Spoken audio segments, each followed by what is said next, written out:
Hey everyone! We always hear stories about heroes saving the day, right? But have you ever stopped to think about what happens after the big adventure is over? Well, today we've got this amazing story about the hero Krishna, and it shows us that the adventure is definitely not over.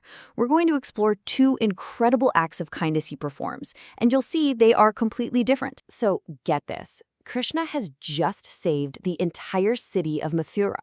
You'd think he'd want to, I don't know, take a long nap, right? But nope, not Krishna.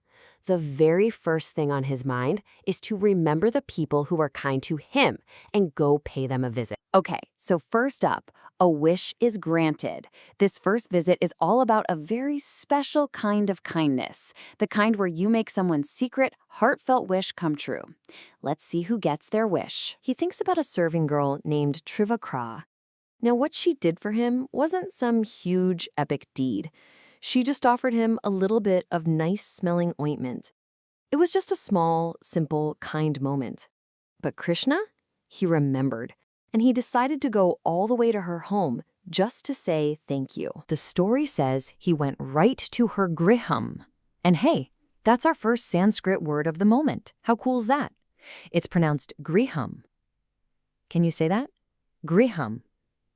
It just means a house or a home. What a lovely word for a home, isn't it? Griham. And wow, let me tell you about her griham. This place was beautiful. Just try to picture it. Sparkling strings of pearls are hanging up. You've got these beautiful canopies over all the comfy beds and seats, and the whole house just smells wonderful, like incense and fresh flowers. It sounds like such a happy, peaceful place. So when Trivakra sees the great hero Krishna at her door, she's so happy she can hardly believe it. And she asks for something that's just for her. She says, "Oh, beloved, please stay with me for a few days. I cannot bear to lose your friendship." She just wanted his company. And Krishna, who the story calls the giver of respect, does exactly what she asked. He stayed with her. He made her personal wish come true. And that just filled her heart with so much joy. But Krishna wasn't done showing kindness. His very next visit was to someone else, and you're about to see it was completely different. Now we're going to see a second kind of kindness. So next, Krishna goes to visit his uncle, a man named Akrura. Now, Akrura was known for being very, very wise. And when he saw Krishna, well, his reaction was totally different from Trivakra's. Listen to what Akrura did. He didn't ask for a single thing. Instead, he just joyfully leaps up from his seat. He gives his visitors a huge hug, then he bows down low to Krishna and his brother, and then, get this, he washed their feet. In those days, that was the biggest sign of respect you could possibly show someone. He treated Krishna like a guru, and there's our second special word. It's pronounced guru.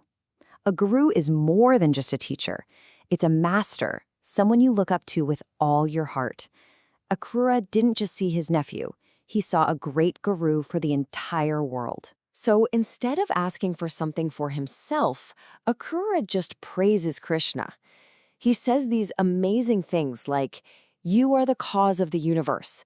He wasn't thinking about what he could get. He was just thinking about how great Krishna was. And because Akrura showed how wise and unselfish he was, Krishna gave him a totally different kind of gift.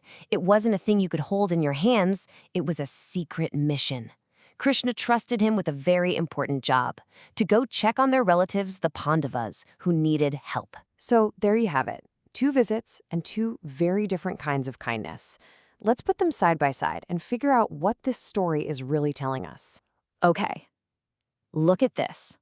For Trivakra's visit, she asked for personal happiness and friendship. And she got it. Her wish was granted, simple as that. But for Akrura's visit, he asked for nothing for himself. And his reward? An important, trusted mission. See how Krishna gave them both exactly what their hearts were ready for? And I think this story shows us something really neat. What we wish for shows what's most important to us. For some people, it might be their own happiness. And for other people, it might be the chance to help out with a much bigger plan. And that leaves us with a really cool question to think about. If a great hero like Krishna knocked on your door, what kind of wish would you make? Would you be like Trivakra and ask for something to make you personally happy? Or would you be like a Krura and ask to be trusted with an important mission to help others? There's no wrong answer, of course, but it's pretty amazing to think about what your wish would be. Thanks for exploring this story with me.